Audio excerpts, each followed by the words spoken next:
Welcome to the Wind Up with Will, everyone. I'm your host, Will Lewis, here again with another video. Today we're going to be talking about my Murray State Racers just briefly and the NFL as well as the college football playoffs. And I know, once again, I've still not got my NBA season prediction video out. Hopefully, I can get that out soon. I know I've been saying this for a while. I want to do it. I want to talk about the NBA a little bit. I've talked about the other sports leagues. I like to talk about them as well, work them in. Hopefully, I can start posting videos more regularly and just have videos about what's going on, news about what's going on in each sport more. So we're getting us started. So today, my Murray State Racers had two great wins in men's and women's basketball. That is just kind of a side note. I went to the women's game today against Illinois State, who won the Missouri Valley Conference regular season last year, and Murray's women beat them by 35 points, the score of 90-55. And Illinois State's not exactly a pushover; they're 8-5 on the year. That puts the loss though there puts them.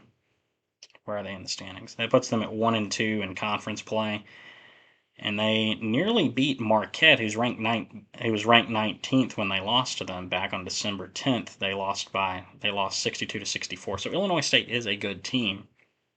Murray State just absolutely destroyed them, looking like they might be the best women's team in the Missouri Valley, possibly. Then the men, who have not had such a good season so far, won their third game in a row after beating Evansville today by 22 points with a score of 81-59 at Evansville. I was not at the game; I was at the women's game. But two good wins for my alma mater. Hopefully, the women can keep rolling and perhaps win the conference. You never know. And hopefully, the men can get back on track, being the old Murray that we know. I'll show you real quickly. That women's team right there, best in the conference. Um, So I just wanted to touch on that really quickly. So now getting into the NFL. This weekend is the last week of the regular season. We've got a few games going on today. We have the Steelers Ravens currently playing. The Steelers are up 14-7. That game is in the fourth quarter. This game didn't have too much bearing on the playoff picture, so it didn't really matter that I couldn't get this video out sooner. The Steelers, though, have a chance that the Ravens have locked up the one seed, so the game doesn't matter to them. Lamar Jackson's not playing in it. Possible MVP. I think he's the front runner for the MVP right now, according to a lot of people.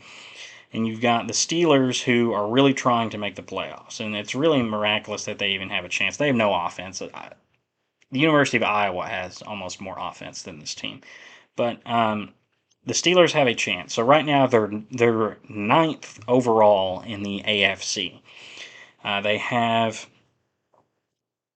the Colts, Texans, and Bills, as well as Jaguars, are all ahead of them in the standings. Teams that they could potentially catch. The Jaguars, Colts, Texans, and Steelers are all 9-7. The Bills are 10-6, but the Steelers hold the tiebreaker over them. For the Steelers to make the playoffs, they need to win and have one of the teams lose in the Indianapolis-Houston game, as well as Buffalo lose. Or they could have Jacksonville and a loser of Indianapolis-Houston, as well as Buffalo. So theoretically, they could, if let's say if there's not a tie in the Colts-Texans game and Buffalo and Jacksonville lose, they could potentially jump up.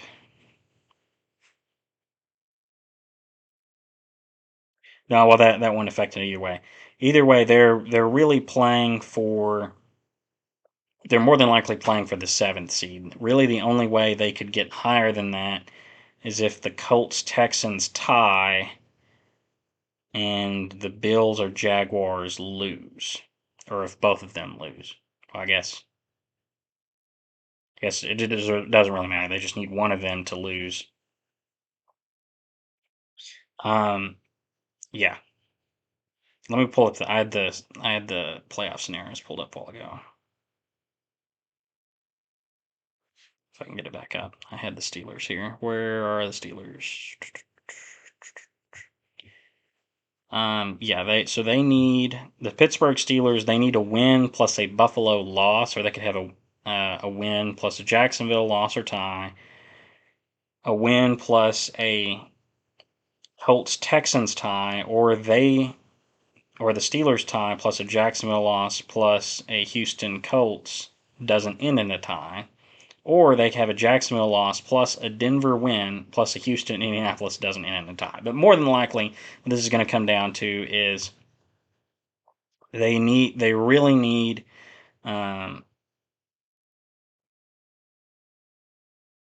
they really need Buffalo or Jacksonville to lose. That is the way they get into the playoffs.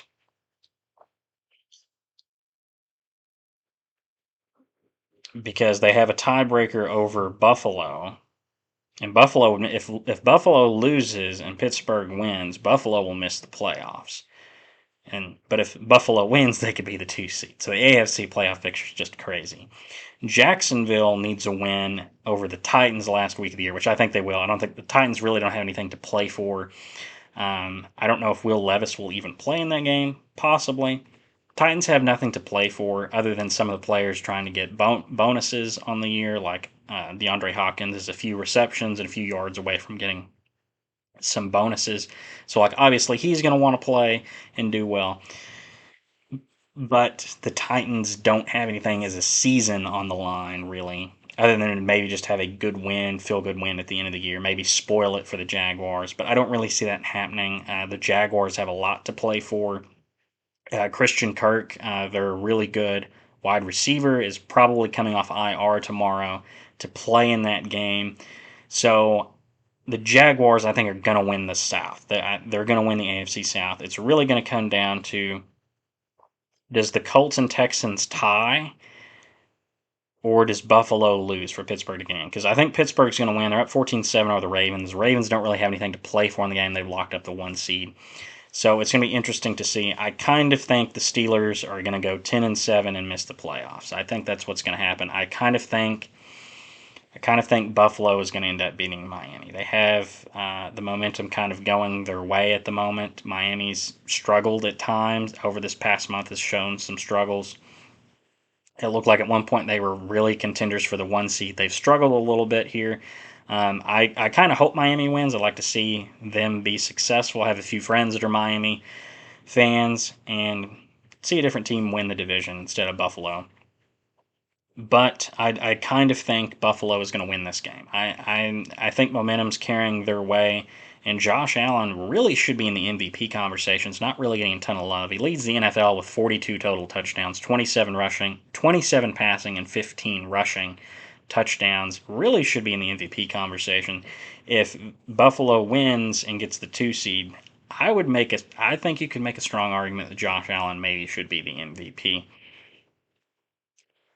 But that's in the AFC picture. The Colts and Texans play each other last game of the year. So that game is really just going to decide who's going to be the 7th seed there. I don't think either one of them have played Buffalo this year. So there can't be a head-to-head there. Have a better conference. Houston and Buffalo had the same conference record. Colts have a better conference record.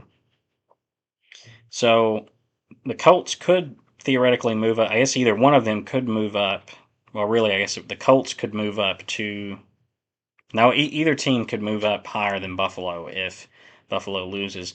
But Buffalo's really playing to try and get Buffalo and Miami are playing tomorrow for the 2 seed, and the Colts and Texans are really playing for that 7th seed right there, that last spot in. Steelers can get in, but they need some help. They not only have to win, but they have to have Buffalo lose in front of them or Jacksonville lose. They need some help. In the NFC, you have somewhat of a similar situation, the wild card spot. You have the NFC South that's still open. Both South divisions are open. with 3 teams still in contention to win it. I should mention in the AFC South, the Colts and Texans could both still win the division if the Jaguars lose, but I think the Jaguars are going to win. In the NFC South, similar situation. You have 3 teams still competing for the division. You have the Tampa Bay Buccaneers, who are currently leading that division at 8-8. I think they will probably win the division. They're playing the Carolina Panthers, who have the worst record in the NFL. They have nothing to play for. I think the Buccaneers are going to win that game. Means a lot to the Bucs. Baker Mayfield's balled out all year, really competing for comeback player of the year as well. Maybe should win it, even over Joe Flacco and Damar Hamlin. But I think Tampa's going to win that game. I don't think Carolina has much to play for, and they're just not a good team at all. Where Tampa is a solid team. Then in the wild card spots, you have Green Bay holding on to the 7th seed right now at 8-8. They hold the tiebreaker over Seattle based on strength of victory. Seattle, New Orleans, and Minnesota, as well as Atlanta, are all still alive in the playoff hopes. Theoretically, New Orleans, Seattle, and Minnesota could all get a wild card spot this last week. Green Bay, Seattle, and New Orleans are all 8-8. Minnesota is 7-9. But for them to make the playoffs, I had that pulled up here.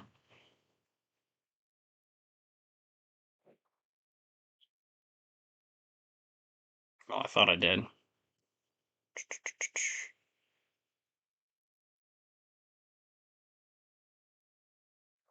For the Packers to make the playoffs, they really just need to win.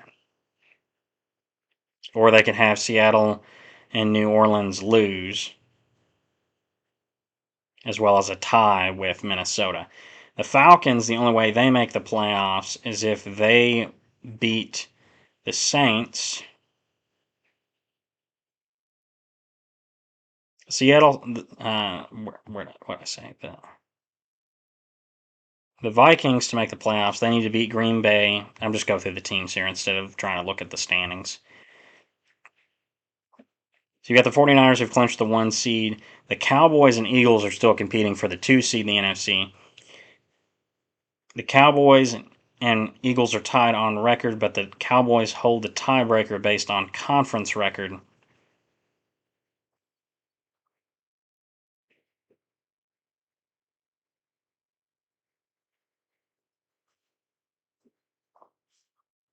The Cowboys hold the tiebreaker on conference record.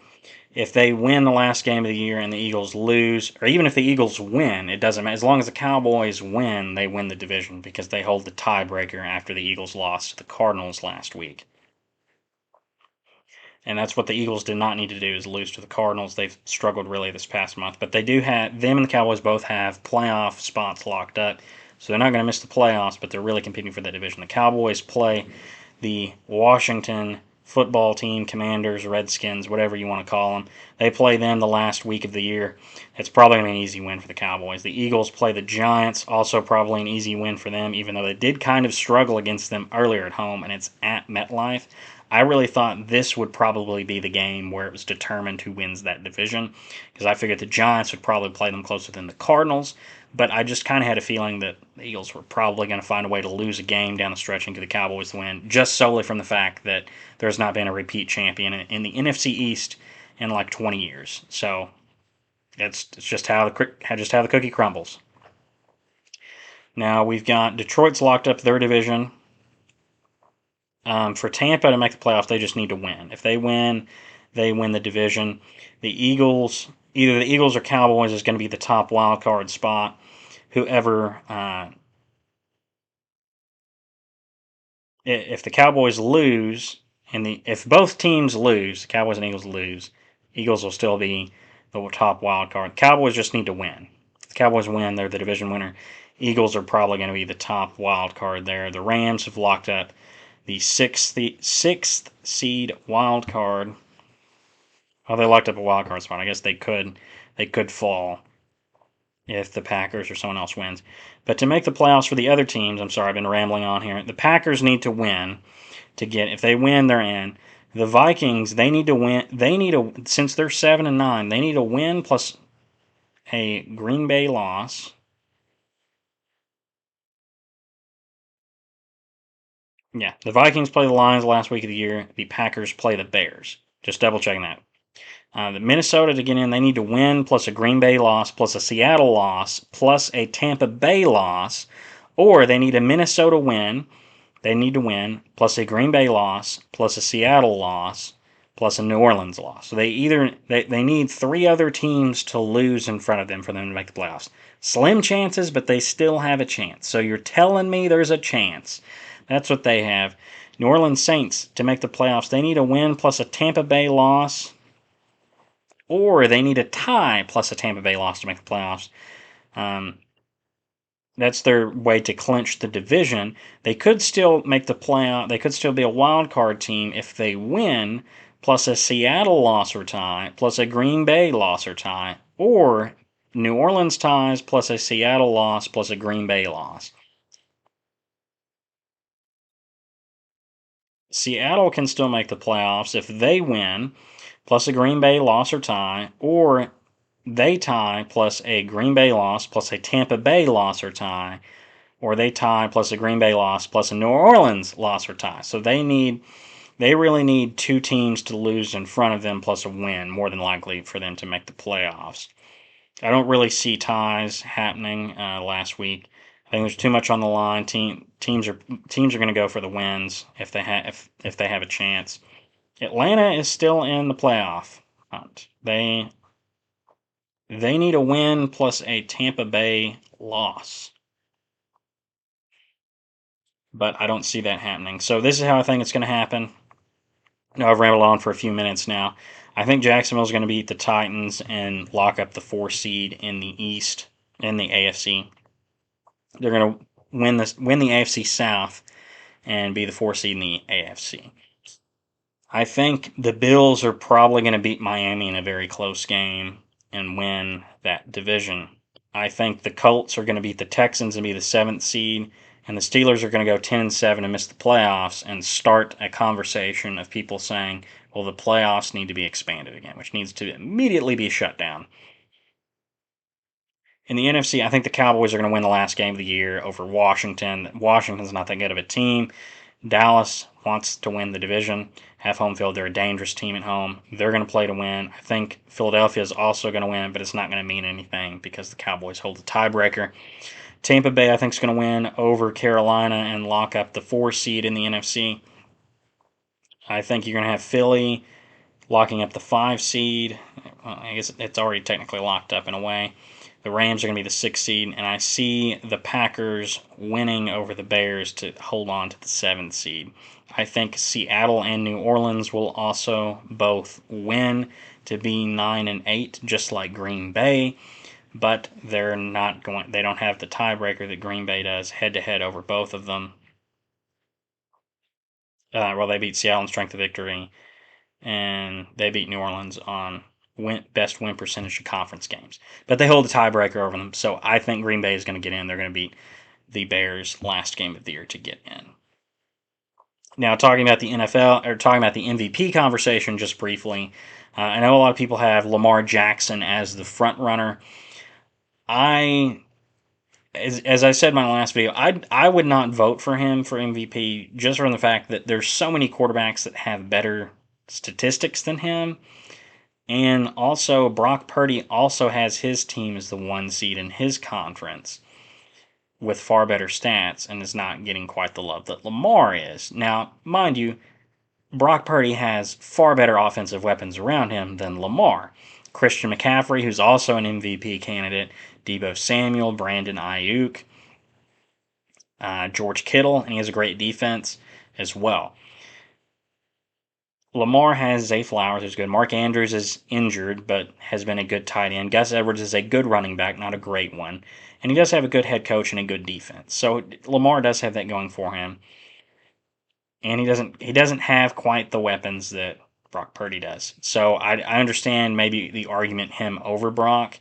But when you have several quarterbacks that just have better stats than Lamar, we've got Dak Prescott, Brock Purdy, Josh Allen, Tua Tagovailoa. Let's pull up Jared Goff, Baker Mayfield, arguably. You have all these quarterbacks that have better statistics than him. I don't I don't really get why we're crowning him the MVP when I think there's players that are just as comparable, if not better. No offense to him or Baltimore fans, he's a terrific quarterback. I love Lamar. I would love to have him on either of my teams. But I don't know if I would say he's the MVP.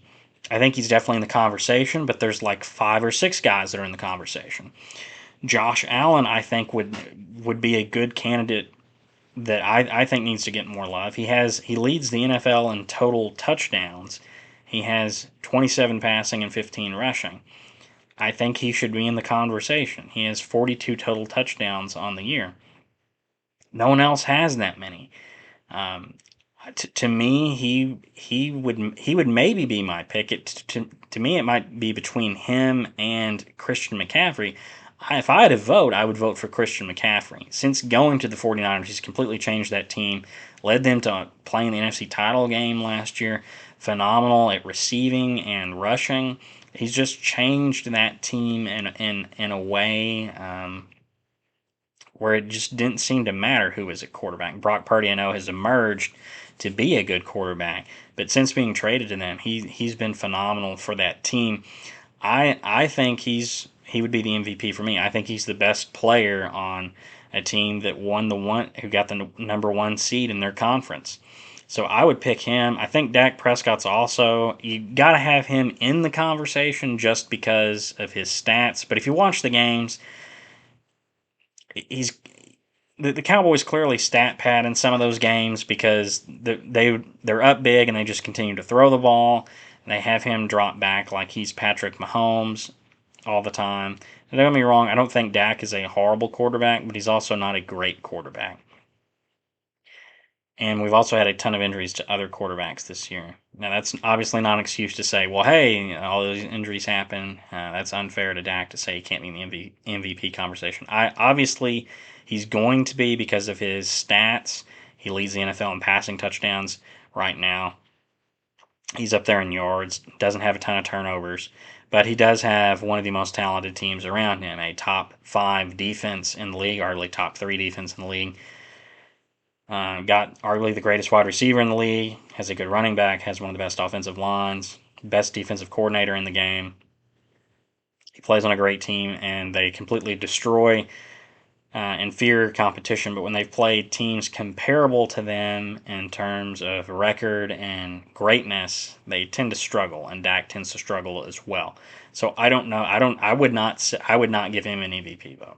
I do not think he's the MVP. I don't think he should really be in the conversation as much as some of these other guys. Jared Goff, I think, is a guy who's kind of been lost in the weeds who deserves some recognition. The Lions, this is the first NFC North division title they've ever won, and there's no talk about him being in the MVP conversation. The last time they won a division was, I think, '93 when there was just 3 divisions, when there wasn't 4 divisions in each conference. So I think he's a guy who should get a little love. Baker Mayfield maybe deserves a little love. He's leading the Bucks to winning the NFC South when most people thought they would be an afterthought this year. Jordan Love has had a great year, kind of a sneaky good year. He's got, I think, what was it, 31 pass touchdowns? I think he's just 1 or 2 pass touchdowns behind Dak. Let me pull it up. Yeah, Dak's at 32 touchdowns. Brock Purdy's at 31. Jordan Love's got 30 pass touchdowns this year, 11 interceptions. He's got the Packers in a chance to make the playoffs. I don't think he's going to get it.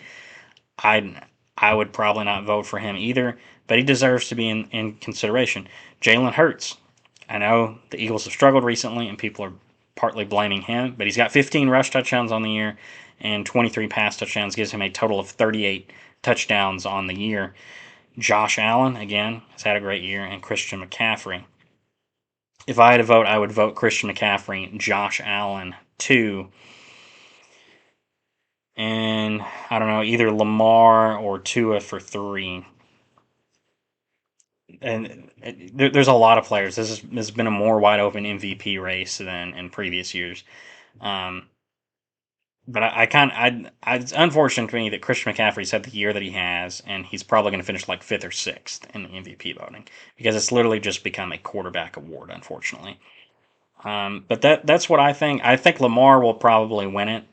I do think though that it should go to someone like Christian McCaffrey or Josh Allen, someone who has better statistics and has maybe led their team through a little more. Lamar does. Lamar has led his team. I'm not saying he hasn't. He's a great quarterback. His stats to me just don't pop off the charts like some other guys. Definitely should be in the conversation though. He's had a great year. Led his team to the 1 seed. Let me know what you think in the comments down below about who should be the MVP in the NFL. Should it be a quarterback? Should it be Tyreek Hill or CeeDee Lamb, Christian McCaffrey? And should it be a skills player? Should we just create a new award? Let me know what you think down in the comments down below, as well as who's going to win tomorrow and tonight. There's a game later tonight between the Texans and Colts. Let me know who's going to win the last week in the NFL and make the playoffs. Let me know your thoughts. And before I end, I'm going to briefly go to the college football playoffs. Everyone's favorite topic, or very often controversial topics, college football. So Michigan beat Alabama 27-20. I almost got the score. I said they would win 27-24. I did not say it would go to overtime. It took overtime for Michigan to win 27-20. They were behind in the game. 20-13 came from behind to win. Alabama had some struggles in that game. I believe their quarterback fumbled late in the game to just fumble the game away. But Michigan just showed that they are probably the best team. And in the other game, I got that one wrong. I said Texas would win, but Washington won 37-31. I did get Texas's score right. I said they would score 31 points. But Washington looked really good, and Michael Penix looked amazing. The guy could throw darts. The guy is a great quarterback. I think he'd probably be pretty good in the NFL. Him and Washington's offense are gonna make it difficult for Michigan. They just have to play defense though. They let Texas score a lot of points, and if not for a few fumbles by Texas and miscues and muff punt, Texas maybe wins the game. And they still nearly won. They got down there on the goal, not quite to the goal line, but they got into the red zone, had a chance to score. And if they did, my prediction that they win by 1 point by the skin of their teeth would have been right. Unfortunate, I almost got it. Almost got the final. But I think in the championship game this coming Monday, we've got Michigan and Washington. They're the number 1 and number 2 teams in all the land. They're both 14-0. Michigan's a 4.5-point favorite. Its kickoff is at 6:30 on ESPN. I'm going with Michigan to win the game. I think Michigan's the better team. I think they've been the better team all year. I think they're going to be motivated to also win championship, first time in a while. And for Jim Harbaugh, they seem to kind of rally behind the idea that he's been kind of persecuted over this sign stealing scandal. Washington, though, is a great team. They are going to give Michigan a hard time. It's going to be an awesome game Monday night. I'm excited for it. Hope you're excited for it. I'm picking Michigan to win the game. I'm going to say that they win by a score of 30-27. That is my prediction. They win 30-27. I hope that Washington can make it fun and enjoyable. I think it'll be a great game. I'll be probably pulling for Washington, but I look forward to the game between those two schools. Let me know who's going to win the national championship college football. Let me know your thoughts on MLB, or not MLB, on the NFL playoff hopes of your team or any of the teams that are still playing or have playoff hopes alive. I don't know what I'm saying. I'm jumbling my words. Let me know your thoughts down below. That's all I got for this video. I'll see you on the next video. Bye-bye.